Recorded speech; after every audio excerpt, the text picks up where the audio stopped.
Welcome back to the PreVetted Podcast, where we spotlight extraordinary people and remarkable talent reshaping our world. Our guest today is Joey Brabo, co-owner and COO and head editor at Respect My Region, a media and culture platform amplifying voices across music, cannabis, and community. Since 2011, Joey has been shaping conversations about hip hop, digital media, emerging industries, while also building meaningful partnerships with brands, artists, and creators. Beyond his editorial leadership, Joey's background spans sales, marketing, and cannabis advocacy, giving him a unique vantage point on how culture, business, and community connects. Joey, welcome to the show. Thank you, Federico. Pleasure to be here with you. How are we doing today? I am doing great. Plus, it's a Friday, so, you know, Yes, looking sir. forward for the Fuego weekend. Fridays. Fuego Fridays. Let's go. Tell us a little bit about yourself. You have a lot of interesting things to talk about. Yeah, man. Well, I'm based in Los Angeles. I'm from Seattle. I grew up in Indiana and Texas. I was born in San Jose, California. I've been all over the place in terms of where I've lived and spent time, and I've always loved music.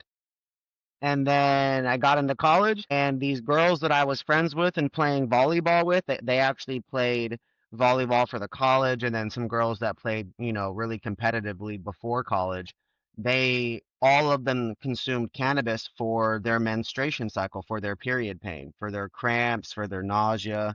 Some of my girlfriends, not like girlfriends I was dating, like just women friends, now one of them even went to the hospital for the pain she was dealing with. And as I started to communicate how nauseous I was in the mornings every day for years, and once I started having kidney stone problems from the energy drinks I was drinking and the lack of water and the unhealthy fast food in America that you eat when you're in your 20s and in college, all of that started killing me in the form of kidney stones. So they recommended I start smoking weed to get through the nausea. And then they said that if I smoke, I can make more conscious decisions about what I'm eating. And to this day, I live by that. And so, music, cannabis, a little technology in the day, a little stint with Microsoft got me interested in just apps and tech and all these cool holograms and all these cool things. And so, what we do at Respect My Region is very diverse, and it involves a lot of content, SEO, the internet, social media, and cannabis. Amazing. And Wow. cannabis. Everything we love and cannabis. Yes, I mean, I think that there's such a stigma about around cannabis that is, not good. I'm going to be the guy that talks about cannabis, Federico, and smokes a joint. Like, I might not go into the CNN studio or the Forbes or BuzzFeed studio. I'm going to have to do it remote because they're not going to let me smoke in their studio, and they're going to kick me Right. out, right, immediately. But that's how we're normalizing it, right? Smoking's not good for everybody, Federico. First and foremost, smoking's not good for everybody. Weed isn't right for everybody. But for a lot of us, it's definitely a supplement in our life.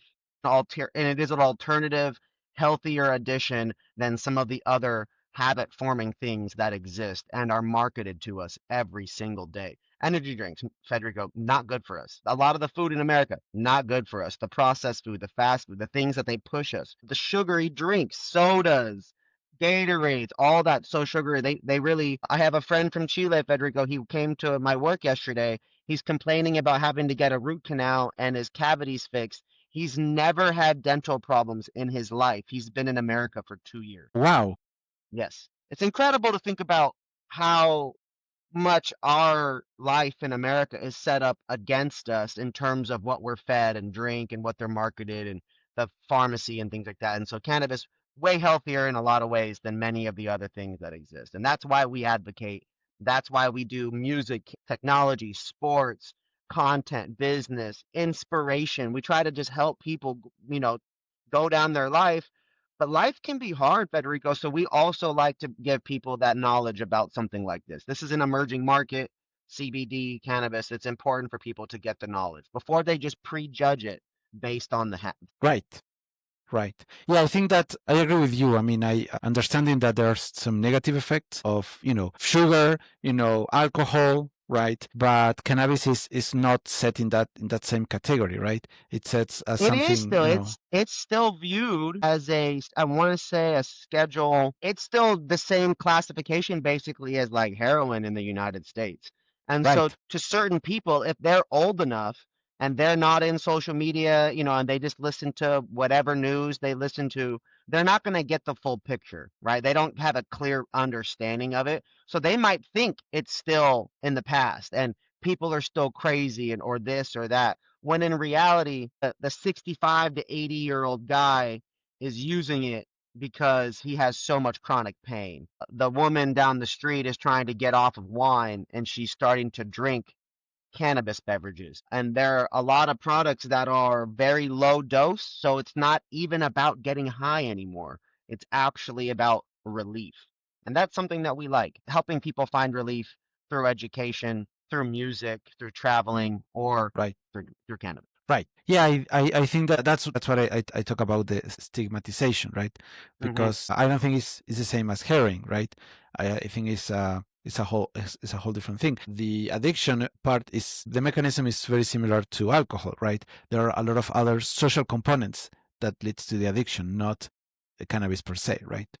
Yeah, the studies have shown that cannabis is in fact not addictive. However, if you are smoking cannabis in a tobacco product, if this was a tobacco blunt, or if I was using some form of banana leaf, tobacco leaf, whatever it is, maybe there's going to be something in that that's a little bit more addictive, such as nicotine in tobacco. But in paper from France that has no dyes, no nothing in it, we're simply getting cannabis. Now, again, smoking has carcinogens. Smoking is not healthy for us to our core. However, in terms of getting rid of nausea, pain, causing maybe like a seizure to stop, there has proof that smoking can do things the quickest sometimes. Vaping or smoking can deliver it the fastest. It's not to say it's the most effective, but in terms of speed, it tends to be the quickest route. Oh, right. And if you are smoking with tobacco, then yes, you probably are addicted to a small degree because of the nicotine.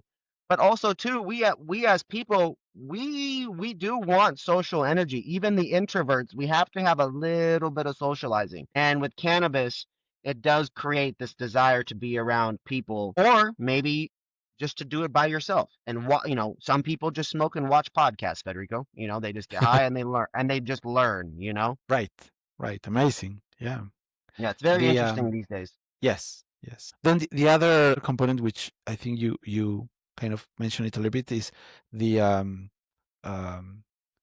the risk associated to other components that are within the product, right? That could cause harm, right? And I think that's of making it illegal, right? Because then what happens is that you have I'm in Mexico, and there's actually it's been interesting. I'm in Mexico, Guadalajara, but I've traveled to the Bay Area very often, and in Mexico, nobody pushed me, nobody offered me drugs, right?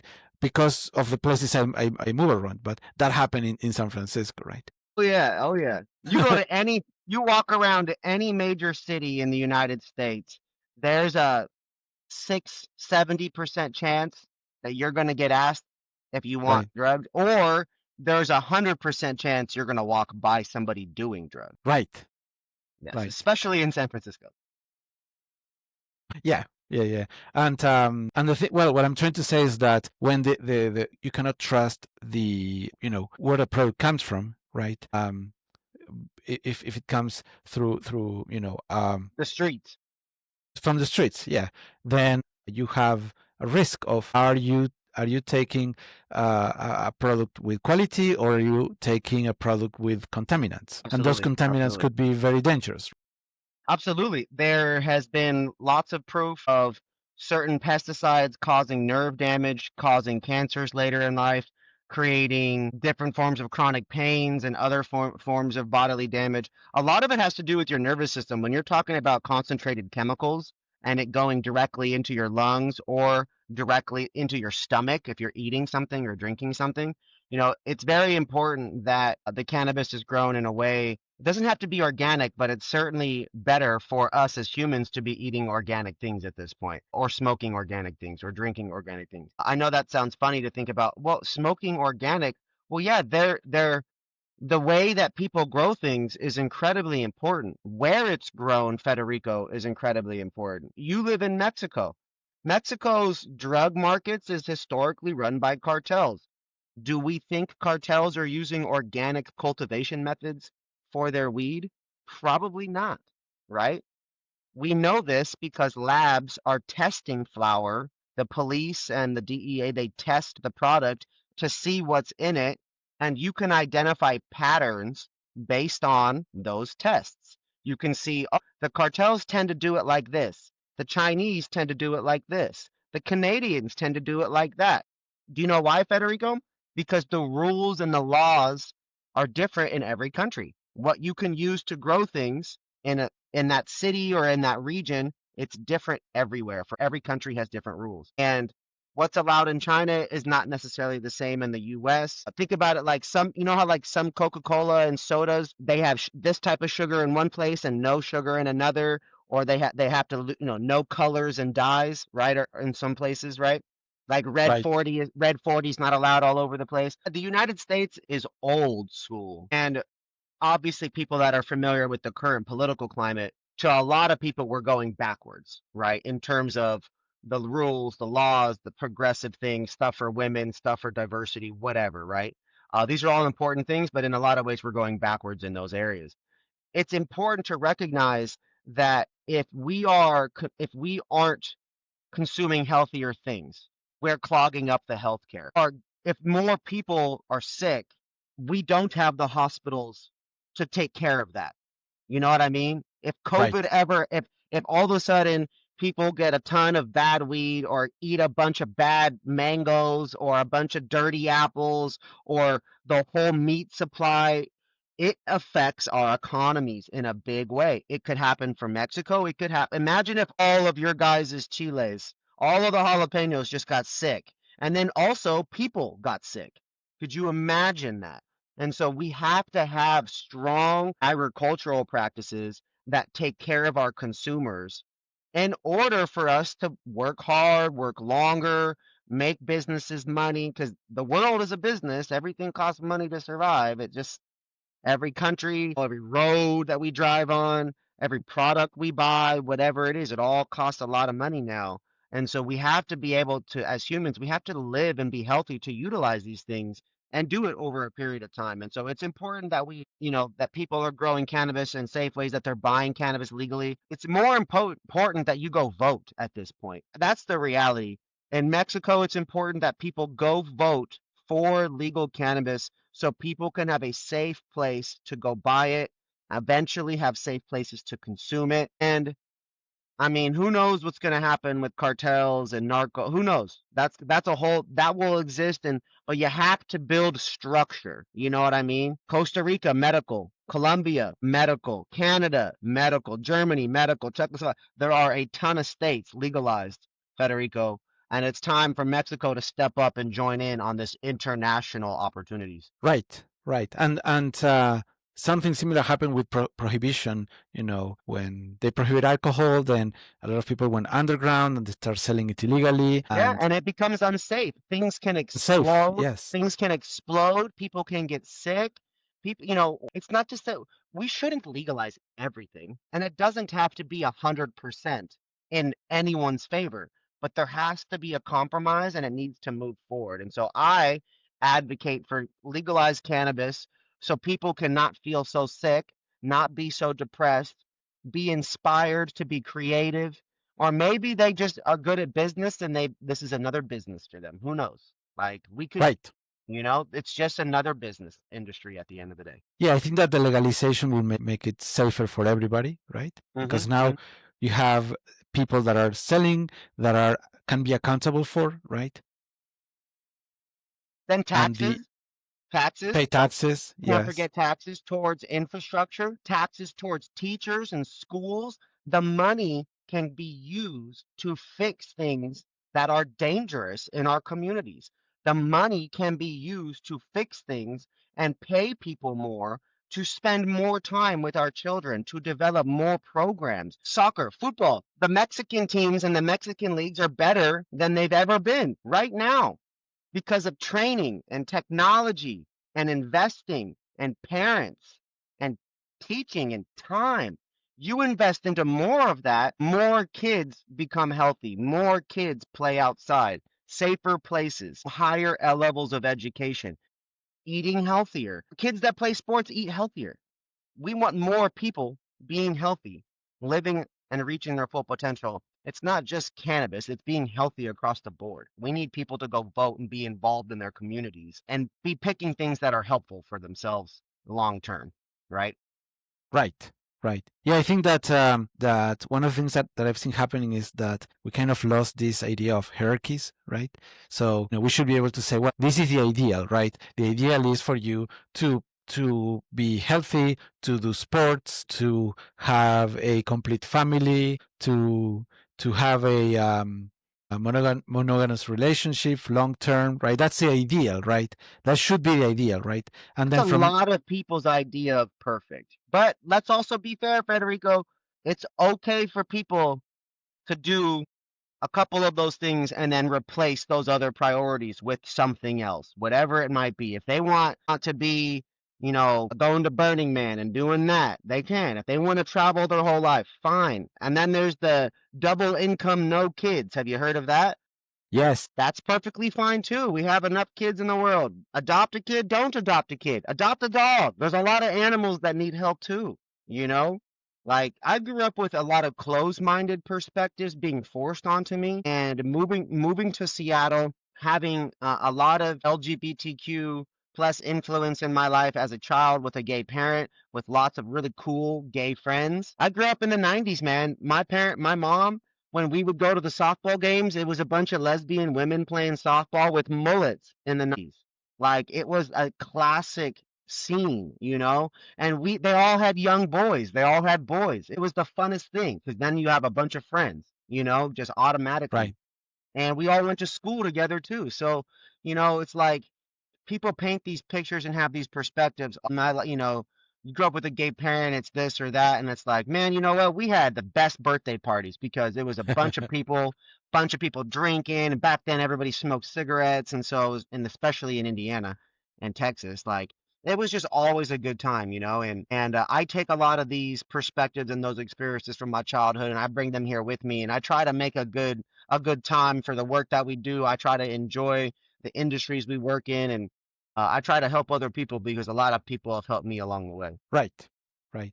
Yeah. I mean, I think that that when the right goes too far, right? When they try to impose this idealistic lifestyle to everybody else, right? It's either you do that or we preach you that you shouldn't do anything else, right? But I come from Seattle, so like in America, the right, Indiana, Texas, Georgia, the South, things like that, those places generally. But I grew up in Seattle, and that's what I align with.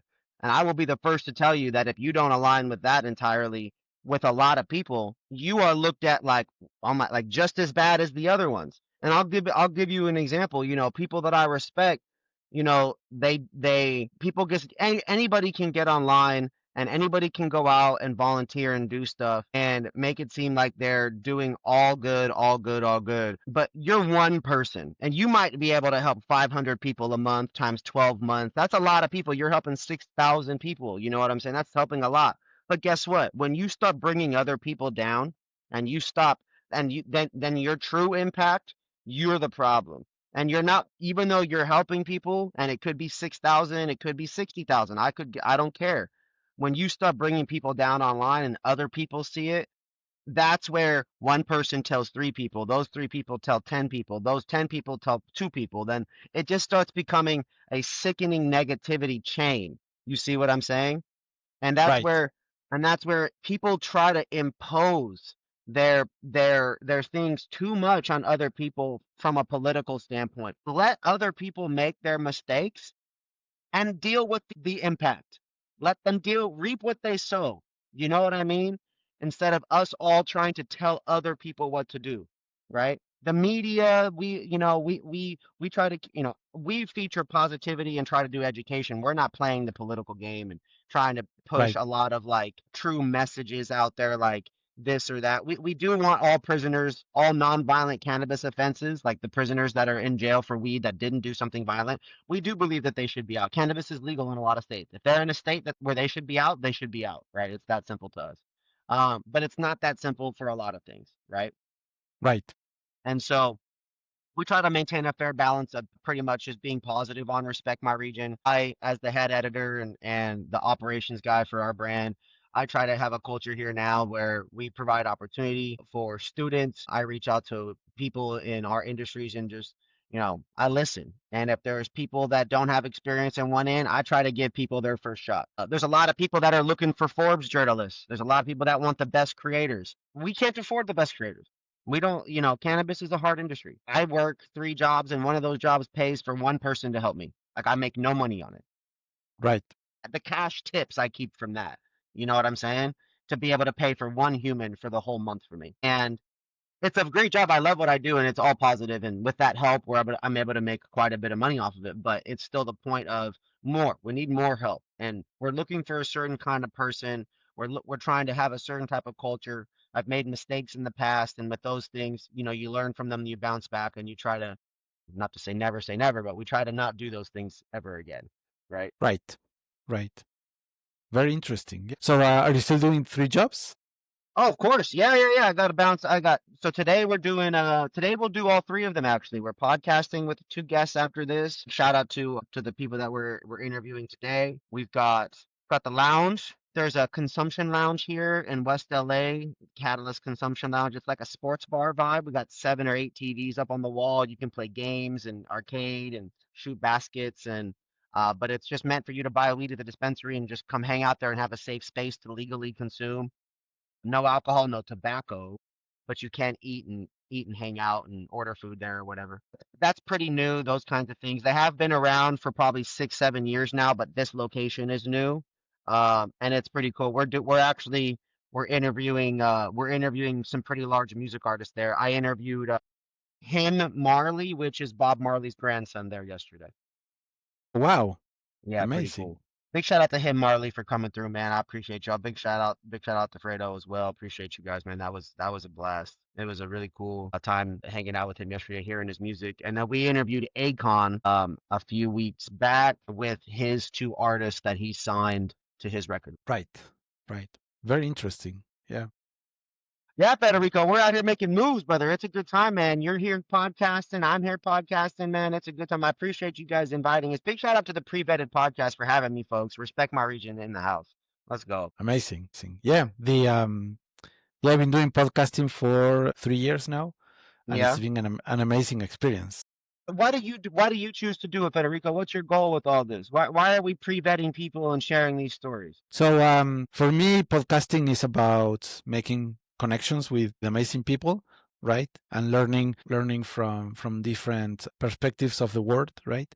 Um, and it's a great way to connect in a much more meaningful way, because I've been to multiple networking events and things like that where you have 30 people in a room, and I'm an introvert by nature, so it gets hard for me, Yeah. and I choose to be extroverted, right? But it requires an effort, right? So, And it's you different know, doing it online versus doing it at those events, right? yes, There's a level of pressure. Maybe if you don't think you're good at it, insecurity could be there. These are strangers, right? There's a million things could be going through your head. yes. And the thing is, those conversations becomes very transactional, right? What do you do? 100%. What do I do? Next. I found that after that, I get emotionally exhausted. My social energy goes down, right? Yeah. And I'm thinking, what's the point? I feel like I wasted my time being there, because I mean, sometimes I meet good people, but it doesn't resonate with me. That's what I'm trying to say. Yeah. And it doesn't resonate with a lot of the other people because sometimes it's not all the time you meet good people, it's sometimes. So Right. the majority, it's a low quality interaction. Yes. So, I find this to be a much relaxed environment where we can have a much more meaningful conversation, right? And even though 1 hour sounds a lot, but what I notice happen is that once we get into the good conversation, I notice that the guests don't want to finish the conversation. Right. So I have to keep watching the time to make sure that I finish on time, because I could continue the conversation. And for me, that's a Oh great yeah. sign that we connected in a much more meaningful way, right? And Mm-hmm. they stop being strangers to become friends. So that for me is the main thing about this.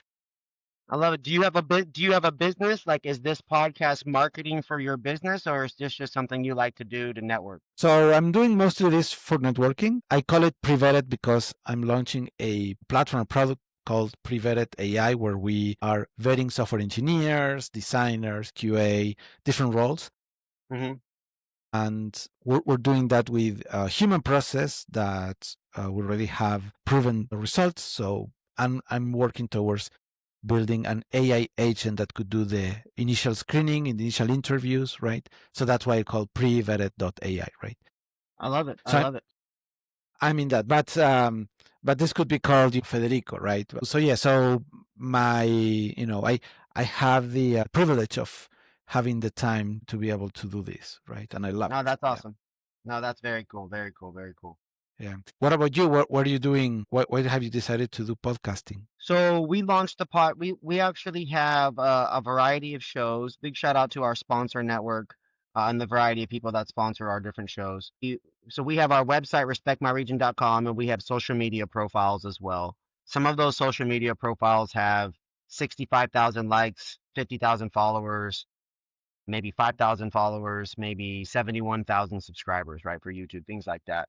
And so although those are good size, they're not that big at the end of the day.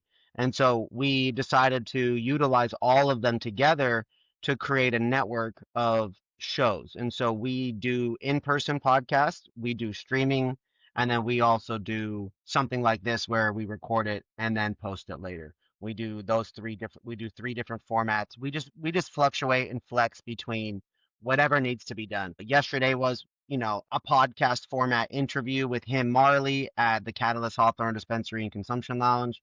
And then today here we are doing, a pre-recorded podcast for posting later. And then after this today I'll do two streaming podcasts live, right? And so Wow. we choose to do that because people watch live. People will watch it later, consume something like this pre-recorded, and then we also want to make sure that the short form clips get on all the social media channels. So we like live. It's faster that way. It's in the moment now. It doesn't take post editing. I can do things in one takes with our guest. I've done hundreds and hundreds and hundreds and hundreds of episodes at this point, probably 400 to 500. My business partner is probably over 150, or approaching that. And so we made sure to really do as many different cannabis companies as we could to build brand thought positioning. We wanted to align with the biggest companies and the experts across the United States and Canada, and have done that. And now we are viewed how we have positioned ourselves roughly how we want to with all those people. And then now, we offer lead generation with our podcasts. So if you are a sponsor and you're an accounting company or a lawyer or a flavor house like a terpene company, someone that makes aromas or fragrances or flavors for vapes or flavors for gummies or flavors for beverages. We bring brands onto our show, and you pay for us to do the content. We bring the brand on and we require them to be introduced to our sponsor. And that model has proven to be very beneficial at the $500 a month, $500 per episode price. It's great when we have a sponsor that does two, three, 4 episodes, because then I can do, in a month I could do, if I get 4 episodes paid for, I'm able to do one a week or two a week about, dispensaries or a brand, or I could bring on, 3 companies and do a panel. These companies, just ultimately the ROI is the business and the introduction, right? And so we've pivoted to that instead of like a traditional advertising model. They definitely get advertising, and that's part of the bundle deal they get in addition to the introduction. I want it to look official, right? We want cool logos and cool brands, and I want to Right. mention I want to shout out the weed and show love to the people that support. That's how you build it and touch more people in a positive way. And so it's cool that we're able to do that. And big shout out to our sponsors that have been with us, the last 6 to 8 months, 10 months, groups like trees.io, point of sale company, groups like blackleaf.io, a text messaging company, GrowWise CPAs who recently signed on with us for the next 3 months. Big shout out to them and their accounting team. I'm really looking forward to rocking with them. Big shout out to one of our current clients, Hephaestus Tech. They're a hardware manufacturer. They create machines that make pre-rolls, like joints. Oh, really interesting. They make a machine that it grinds. If you that grind up the weed, and then you Right. pour it in the machine. It like vibrates. It probably, I don't know what it does exactly yet. I have to watch. They're gonna show me on our episode, but most likely it's gonna kind of like vibrate or go down like a belt, like move, and then it'll dump, and then it'll like stuff or it'll stuff them or something like that. I don't know what it does yet. It's gonna be interesting, but there's machines that make joints. There's machines that make blunts. There's Wow. machine. Yeah, it's all machine. There's a lot of people that do things by hand, but a lot of it's machine made now. Um, it's very expensive machines too, typically. But yeah, Federico, there's a lot going on in that podcast realm, and so big shout out to our sponsors: King Solomon Nutrients, Tact Firm Marketing Agency, SparksCan.com Marketing Agency, Infinite Cow Testing Lab out of Michigan and California. We're always looking for more sponsors to generate business. It's my goal, Federico. I would love to start interviewing restaurants around the world and introduce them to technology that can help them grow their companies. I would love to be introducing people to all kinds of cool small businesses, from food trucks to restaurants to bars and breweries. The stories that deserve to get told cost money. And so we need a sponsor to pay for this content so we can market for them, advertise for them, and bring them a potential client. And that's what we do every month with our sponsor network. Right. Right. So that, Amazing. yeah, COVID hit, we launched 17 different shows. I hired influencers and other hosts. My journalist team started doing reviews and interviewing people across the country, and we became a full force podcast network media company. I tried to really, do as much as we could for as long as we could. And now it's me primarily doing the shows. And we've got a couple journalists on the team still, and it's a good time. You know what I mean? I love doing what we do. It's really cool hearing everyone's stories and getting to help their business grow. Right. Right. Yeah, because you're building a self-sustained, network that, once you have the revenue and you have the sponsors that get the value out of it, then it's a self-sustaining thing, and and you're helping on both sides, the demand and the offer. It's a balance, Federico, because when you do business content like what we're doing, it's like we're a part of, like, look at TV. You got MSNBC, CNN. They bring businesses on, right, for little segments, right? Right. And the local news, they bring businesses on for a local segment here and there. Well, that's what we're doing 5, 10, 15, 20, 25 times a month. And so we're actively booking that many guests. My goal is to do 20 days, 2 to 4 podcasts a day, all paid, all generating leads for people, and creating an ecosystem of that for cannabis. That's the like the actual pillar that I'm reaching for. And then what we're looking for as well is to expand very soon into podcasting with more sports integrated into it. Our thoughts, our opinions, coverage consistently, just starting to build community consistently on video, in that sports realm, in the technology realm, in the food and drink realms. Cannabis people, music people, we do everything that everybody else does. We're at the movies. We go out to eat. We buy cars. We buy houses. A lot of us a lot of people that own cannabis businesses and are successful, they buy nice houses with lots of money. They buy nice cars, Right. multiple cars, right? So there's a lot of us out, and I'm saying I'm one of those people, but there's a lot of us in cannabis that are able to be an active consumer in the economy. And so it's important for regular businesses in the regular world, the Taco Bells, the marketing agencies that supports local companies, the barbershops out there, advertising with companies like ours and working with cannabis companies is normal now. And if it's legal in your state, the opportunity for collaboration, to make content, to share consumers, to share customers, to generate new revenue, to get people to sign up for your loyalty programs and be engaged with your business long term. Those are all things that every dispensary is actively trying to do right now if they're good at all at what they do. They are trying to collaborate. They're working with food trucks. They're working with multiple brands. If the owner of the dispensary knows other restaurants, they're collaborating. They're doing events out in public. They're looking for things to sponsor. It's an exciting time, and I encourage anybody in the regular world, any of these people that watch your show, Federico, I would encourage you guys to consider collaborating from a business standpoint with your local cannabis companies and finding ways to generate revenue for yourself and for them using your network. It's very simple. Right. There's networking events, there's food events, there's tastings, there's wine events, there's women focused things. Cannabis companies are doing all of it. And they would love to have more help. They would love to have somebody to have regular world companies be a part of that without having to beg. You know what I mean? Right. Right. Yeah. I They're see. I taxed. see. They're taxed. They're businesses. You know what I mean? It's real. Right. Right. Do you think that big brands are afraid of being associated with cannabis companies? I'd say the majority are, but you tell me, okay, so let's just talk like, what are some of the more conservative businesses or brands that exist in that consumer space? Target just pulled back their DEI stuff because of Trump, right? I wouldn't say they're conservative, but that was a clear move. There's other groups out there, right? Now, everybody at those companies wears Nikes. They all wear Adidas. They all wear Reebok. They all wear brands and companies that are historically pretty progressive in terms of being progressive to cannabis specifically, Adidas did a Super Bowl ad a couple years ago where they literally showed a weed grow in the background. It was Really? plants. Yeah. And so incredible that they can get things through like that, but a company in cannabis is not able to. You know what I mean? There's plenty of companies that can spend that $7 million or whatever, but they're not getting approved. It's an Adidas that'll get approved, or a Nike, or a Doritos, or whatever it Right. is.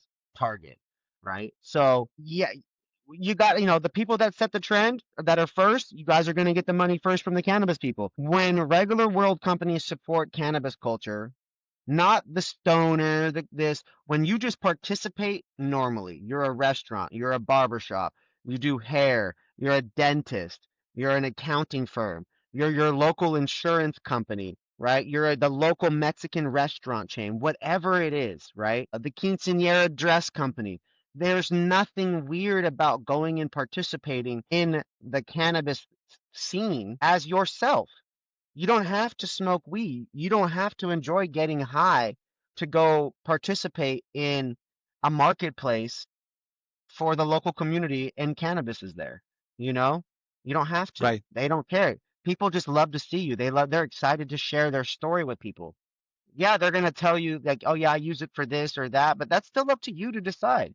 You know what I mean? That's like you being upset because I use sunscreen and I'm telling you to use sunscreen because it's good for you. Like, you can decide if you want to use whatever you want. You know what I mean? Right. Yeah. I've been most of my life libertarian. Right. Where what I've seen is when there are groups of people that push laws or regulation or whatever based on virtue. Hmm. I think that's I reject that idea, right? I think that people should be able to freely choose whatever they want to do, right? And being able to do it in a safe space, right? So there shouldn't be any shame about that, right? I agree. At least that's my position, right? And that position doesn't have to be for everybody. Guess what? It's okay to be different, folks. You don't got to agree. Just go live your life and do your thing. And Right. be respectful when someone crosses into your area, and then let them get out of your area, in and out respectfully. That's just how it is. We're humans. We're people first. You know what I'm saying?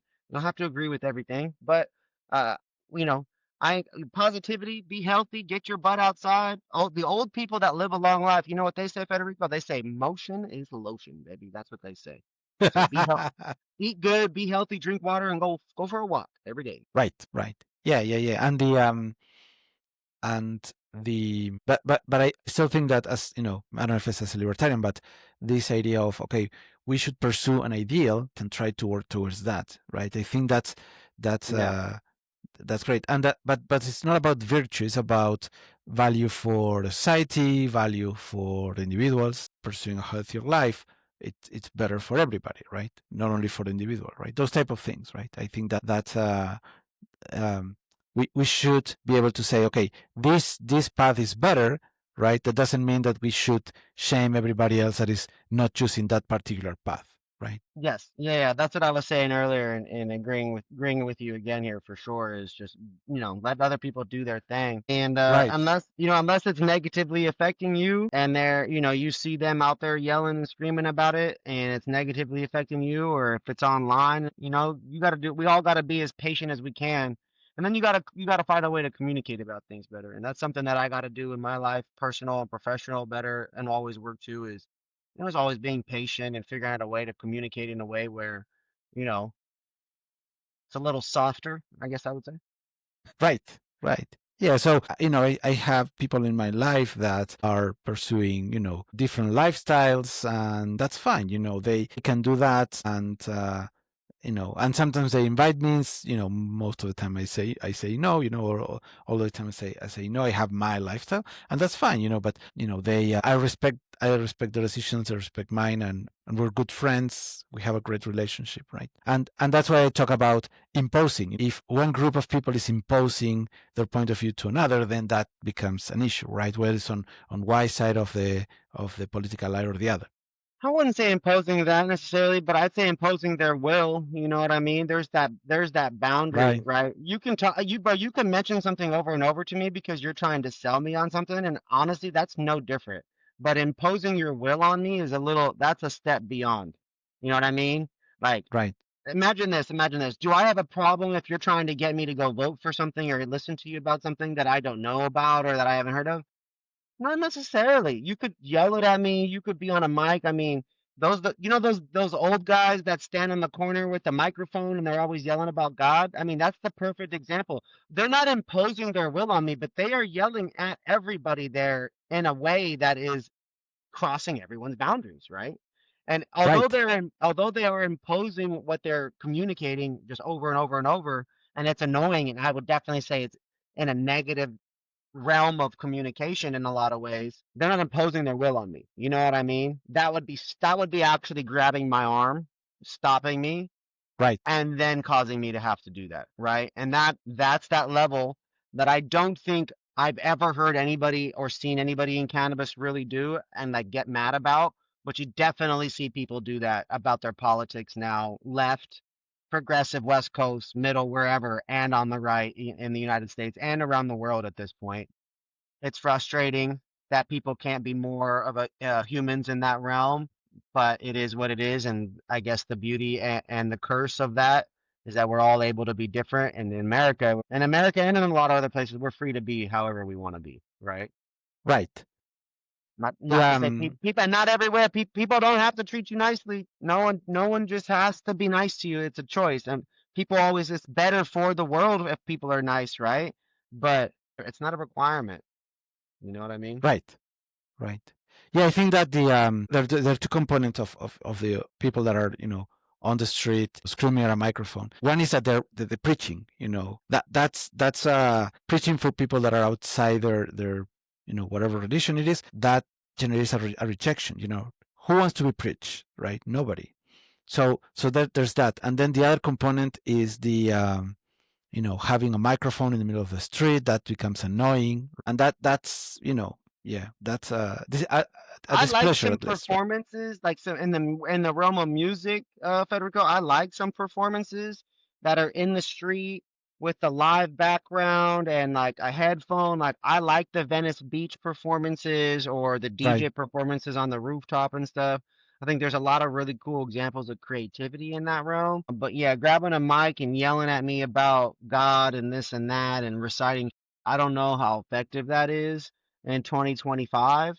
I'm sure it's been happening forever since the world started, so I don't think it's gonna stop anytime soon. But in cannabis, no one's forcing anything on people, and it's nice to be have it's nice to be able to advocate for the cannabis industry. It's nice to be able to advocate for music. People, small businesses, if you guys care as a small business about growing your business, if you care about generating more customers and keeping them engaged with you, it's really important for you guys to collaborate and be creative with other people and ultimately consistently work to grow. And that's what I do. That's why I got on the show is I wanted to push that message. Support your local businesses if you're a customer in the economy. If you're a business, definitely consider reaching out to respectmyregion.com. If you do cool stuff, sports, music, whatever, I'm interested in hearing your story. I'm going to launch a small business kind of series outside of like all this cannabis and music stuff that we do, just to continue to be a platform. And so I think that's a really cool place to end that on for me. yes, yes, amazing, amazing, yeah. Joey, thank you very much for joining us today. It was a blast to hear what you're doing, and I'm looking forward to see where you're going next. Appreciate you, Federico. Thank you again for your time. Big shout out to the PreVetted Podcast, man. I'm Joey, respectmyregion.com. And today, man, we just had a great combo on the PreVetted Podcast. Big shout out to you, Federico. Thank you for the invite. Thank you.